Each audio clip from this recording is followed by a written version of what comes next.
हाँ, पिछली वीडियो में हम लोगों ने बेसिक ऑफ स्ट्रेन गेज के बारे में पढ़ा था। तो आज हम पढ़ेंगे वर्किंग ऑफ स्ट्रेन गेज के बारे में। तो हम पहले स्ट्रेन गेज को हम अपने सर्किट में डिफाइन कर लेते हैं। और जो ये इंस्ट्रूमेंट होते हैं ये डिफाइन होते हैं टू पार्ट्स में। पहला पार्ट होता है सेंसर। सेंसर और ट्रांसड्यूसर में ये होते हैं। और दूसरा होता है सिग्नल सर्किट। सिग्नल सर्किट में डिफाइन होते हैं। और इसको ऐसे भी बोल सकते हैं सिग्नल सेकेंडरी सर्किट। एक हम लोग ने ट्रांसड्यूसर और सेंसर लिया जिसको हम R2 बोल रहे हैं, इसको बोलते हैं स्ट्रेन गेज। और ये सेकेंडरी है, अरेंज फॉर्म में रखा हुआ है। आप ये देख रहे होंगे जैसे ये व्हीट स्टोन ब्रिज में रखा हुआ है, ठीक। और जो ये रेड कलर का सर्किट दिख रहा है इसको हम स्ट्रेन गेज में इन्वॉल्व किए हुए हैं। और हमने एक सोर्स दिए रखा है वी एस। वो हमारे पास चार रेजिस्टेंस है, R1, R2 और R3 और R4।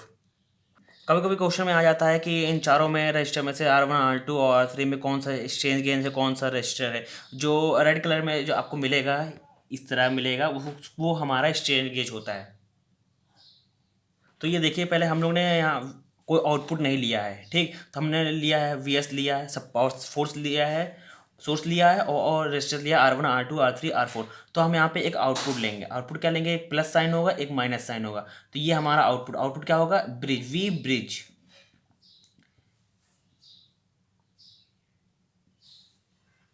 ठीक है। तो हमको पता है कि अगर हम कुछ यहाँ सोर्स अप्लाई करेंगे तो हमको कोई भी कुछ भी आउटपुट मिल सकता है। तो इसका आउटपुट जी, ये हमारा ओपन सर्किट है। ओपन सर्किट मतलब हमको कुछ आउटपुट हमको यहाँ मिलेगा। तो आउटपुट को हम जानने के लिए क्या यूज़ करेंगे? हाई इम्पिडेंस वोल्ट मीटर का इस्तेमाल करेंगे।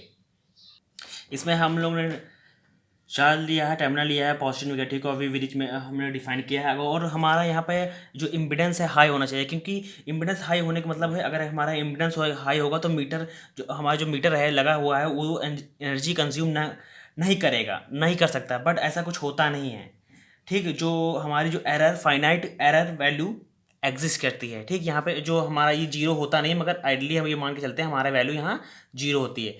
बट ये होता नहीं, क्योंकि हमारी जो फाइनाइट एरर वैल्यू है वो यहाँ एग्जिस्ट करती है। चलिए शुरू करते हैं। तो हम यहाँ पहले क्या ये करेंगे, यूज करेंगे कि हम वी ब्रिज की वैल्यू को डिफाइन निकालेंगे। तो हम पहला हमारा केस वन है। हम चलो केस लेते हैं। केस वन क्या होता है हमारा? एफ इजकल टू वेयर को हम ये लिखते हैं, where force upon area equal to zero. और जी क्या है ये हमारा? Force equal to zero newton. Area हमारा कभी भी जीरो हो नहीं सकता। जो जो हमारा एरिया हमारा जीरो हो नहीं सकता, इसलिए हमारा फोर्स हमें जीरो हो जाएगा।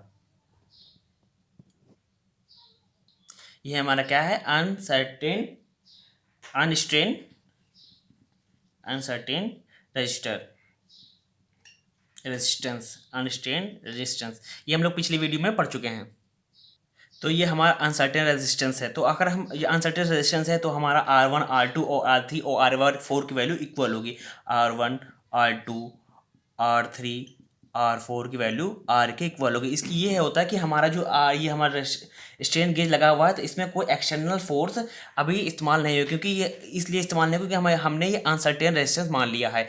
तो अनसर्टेन मतलब तो कोई भी एक्सटर्नल फोर्स इसमें स्ट्रेन R2 में नहीं यूज़ हो रही, इसलिए हम ये जो हमारा R1, R2, R3, R4 resistance है ये इक्वल है। और ये इक्वल कब होती हैं? जब हमारा जो आउटपुट वैल्यू होती है, जब आउटपुट वोल्टेज होता है, जब हमारा आउटपुट वोल्टेज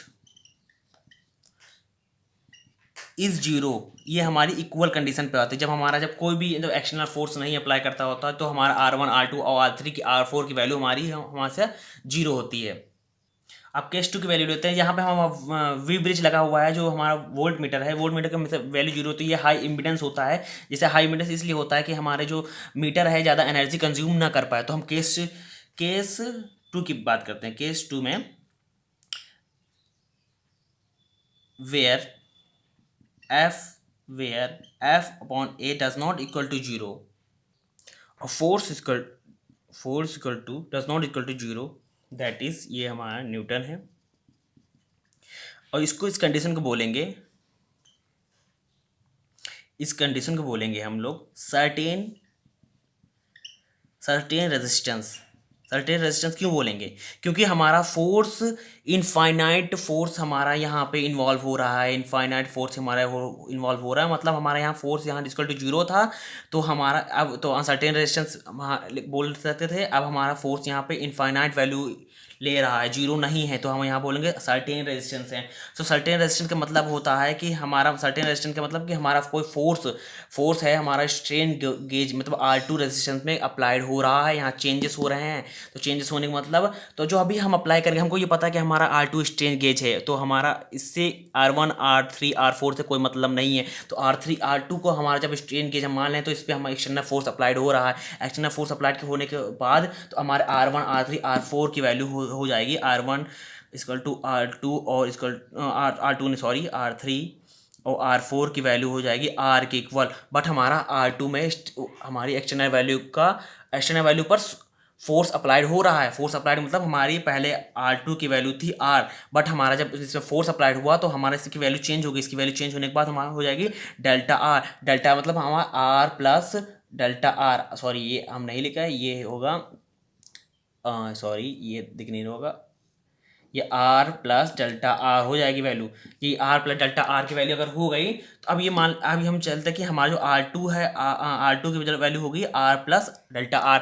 मतलब हमारे R2 में एक्सटर्नल फोर्स अप्लाइड हो रहा है। जब एक्सटर्नल फोर्स अप्लाइड हो रहा है तो अब ये देखिए कि जो हमारा अपोजिट मल्टीप्लेशन है, अपोजिट मल्टीप्लाई है, जैसे कि R3 R2 को ये हमारा वेरी नहीं कर रहा है, सेम नहीं है, अपोजिट साइड हमारी इक्वल नहीं है। तो ये ये जो हमारा जो ये ब्रिज है, व्हीटस्टोन ब्रिज है, ये अनबैलेंस है। जब अनबैलेंस हो जाती है तो हमारा जब अपोजिट साइड इक्वल नहीं होती, मल्टीप्लिकेशन हमारा अपोजिट साइड का इक्वल नहीं होता, तो ये हमारी अनबैलेंस्ड व्हीटस्टोन ब्रिज हो जाता है।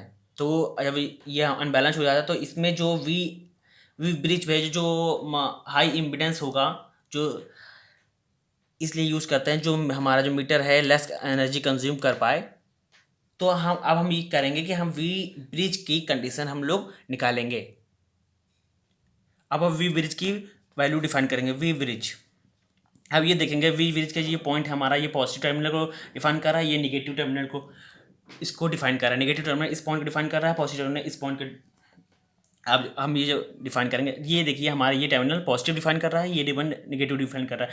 तो हमारा जो जो वोल्टेज मिलेगा तो ये करेंगे V plus minus V minus voltage of positive terminal, voltage of negative terminal.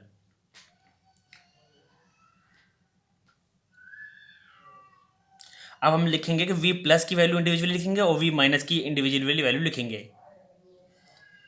तो हम जो अब पहले देखिए, अगर जो हम पहले वी प्लस की वैल्यू हम लिख लेंगे, उसके बाद वी माइनस की वैल्यू लिख लेंगे, तो जो वैल्यू आएगी उसको हम इन वी प्लस और वी माइनस से माइनस कर देंगे उसको। तो वी प्लस की वैल्यू कैसे निकालेंगे? वी प्लस की चलो निकालने की कोशिश करते हैं। तो हम ये देखते हैं कि हमारा जो वी एस है, कि यहाँ से हमारा सप्लाई जा रही है, मतलब ये दोनों हमारे सीरीज़ में है, ये भी दोनों हमारे सीरीज़ में है, मतलब R1 R2 हमारे सीरीज़ में है, R3 R4 हमारे सीरीज़ में है।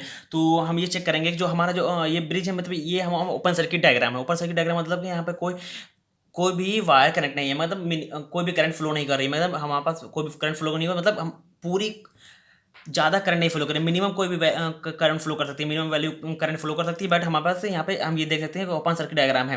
तो ये समझेंगे, ये हमारा क्या है, ये पॉइंट हमारा वी प्लस है। वी प्लस का पॉइंट मतलब होता है, ये एक हमारा वी प्लस पॉइंट है, दूसरा हमारा, तो दूसरा जो कनेक्ट है हमारा, ये ग्राउंड से कनेक्टेड है, ठीक। और चलिए फिर इसका वी प्लस का फॉर्मूला निकालता है। वी प्लस का फॉर्मूला निकालते क्या, वी एस, तो हम वोल्टेज डिवीजन रूल से निकालेंगे। वी एस प्लस, ये क्या है हमारा आर प्लस थीटा था, आर प्लस थीटा था, यह हमारा जो आर टू था आर प्लस थीटा था, आर प्लस डेल्टा आर। और क्या है ये आर क्या है हमारे पास, ये R1 are plus delta R, ठीक।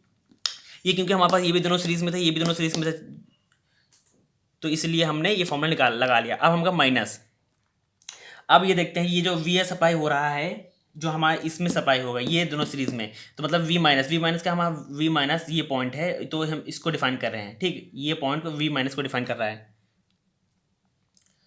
फ्लो के क्रॉस हमारा वी माइनस का वोल्टेज है, ठीक।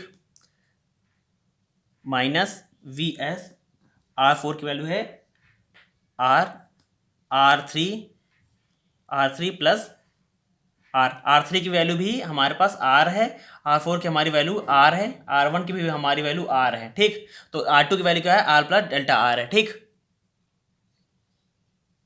अब चलो इसके सिंप्लीफाई करते हैं, ठीक।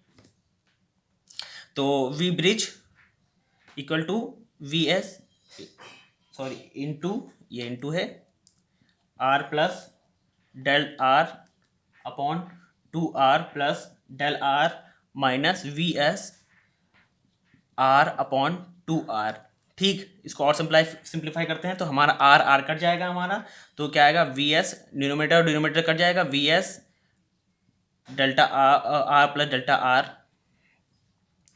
2R plus delta R del R, V S upon, V S क्या है हमारा सप्लाई है, upon 2।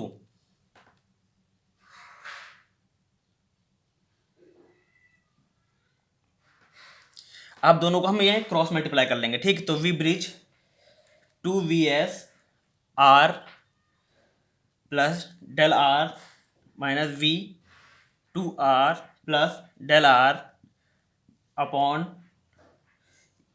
2R plus del R multiply by 2, ठीक। अब इसको और सिंप्लीफाई करते हैं, फिर और मल्टीप्लाई करते हैं, V S R plus we S delta R minus V S delta R, sorry एक और होगा यहाँ पे, minus 2VS R minus VS delta R upon 4R plus 2 delta R, ठीक। अब 2VSR और 2VCR कट जाएगा, तो ये हमारे पास आएगा V bridge 2VS delta R minus VS delta R upon 4R plus upon 4 plus plus delta R, ठीक। अब क्या आएगा ये देखिए V S del R into में 4R प्लस 2 डेल्टा आर, ये जो एक्सप्रेशन है ये हमारा फाइनल एक्सप्रेशन है, फाइनल एक्सप्रेशन। और जो एग्जैक्ट हम वैल्यू की बात करते हैं, एक्सप्रेशन की बात करते हैं, यही हमारा फाइनल एक्सप्रेशन है। ये हमारा फाइनल वैल्यू आई थी वी एस डॉट। अब बात करते हैं हम नॉमिनल वैल्यू, नॉमिनल वैल्यू की मतलब सर्टेन वैल्यू की बात करते हैं। सर्टेन वैल्यू की मतलब जब हमारा जो आर है वो हमारा बहुत बहुत हाई वैल्यू होती है, फॉर बहुत हाई वैल्यू होती है। जो डेल आर वैल्यू जो हमारी आएगी जी, डेल आर की वैल्यू मतलब आएगी 1 2 3 ओम आएगी। ये खाली सिर्फ चेंज होता है स्ट्रेन गेज की वजह से चेंज होता है, और जो इसलिए ये कम होता है क्योंकि जो इसका मैग्नीट्यूड होता है वो कम होता है कंपेरिजन टू नॉमिनल वैल्यू के। और नॉमिनल वैल्यू ऑफ रेजिस्टेंस, ठीक। अगर हम, ठीक, आर अगर बोलें ग्रेटर देन 2, हाँ, आर की वैल्यू अगर बहुत बड़ी है डेल आर से, तो जो बड़ी मतलब जो हमारा ओम की वैल्यू जो किलो ओम्स में होगी जो आएंगे, तो 4 times resistance 2 time del R, 2R से बहुत ज़्यादा बड़ी वैल्यू हो जाएगी, ठीक। तो 4R plus 2 del R approximately 4 times of R लिख सकते हैं हम लोग, ठीक।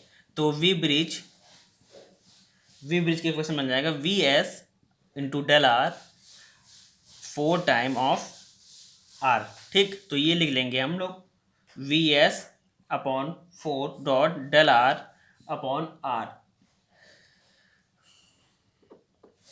ठीक। और जो ये एक्सप्रेशन होगा तो मतलब V bridge directly proportional to del R, sorry del R, मतलब जितना भी चेंज होगा डेल आर में उतनी ही वैल्यू वी ब्रिज की चेंज होगी, ठीक। अब देखो वी ब्रिज की वैल्यू क्या थी, वी ब्रिज की वैल्यू थी, वी ब्रिज की जो हमारी वैल्यू थी V S upon 4 del R upon R. तो हमारा क्या है जो V bridge V bridge directly proportional to del R है, और डेल आर भी हमारा डायरेक्टली प्रोपोर्शनल टू स्ट्रेस है, ठीक। तो ये हमारा आउटपुट की तरह बिहेव करेगा, ठीक। और ये हमारा रेजिस्टेंस की तरह बिहेव करेगा, रेजिस्टेंस इन्वॉल्व है, ठीक। और ये इनपुट की तरह बिहेव करेगा, ठीक। तो ये हमारा क्या है, ये हमारा है इंटरमीडिएट,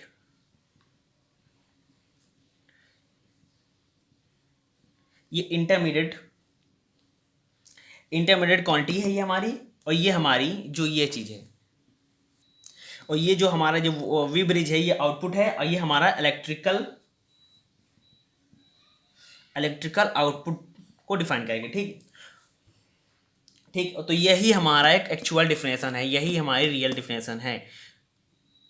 देखो ये हमारा वी ब्रिज हमारा आउटपुट है जो इलेक्ट्रिकल आउटपुट का, ये डेल्टा आर जी है, चेंज इन रेजिस्टेंस, यही तो हमारी एक्चुअल डिफिनेशन होती है जिसकी रेजिस्टिव ट्रांसड्यूसर की कि चेंज इन रेजिस्टेंस, मतलब जो हमारा आउटपुट है इलेक्ट्रिकल आउटपुट है, जो हमारा रेजिस्टेंस है, जो इंटरमीडिएट है, जो हमारा इंटरमीडिएट क्वांटिटी है, ये हमारी चेंज होती है, चेंज इन रेजिस्टेंस, इसी को कहते हैं रेजिस्टिविटी ट्रांसड्यूसर, ठीक।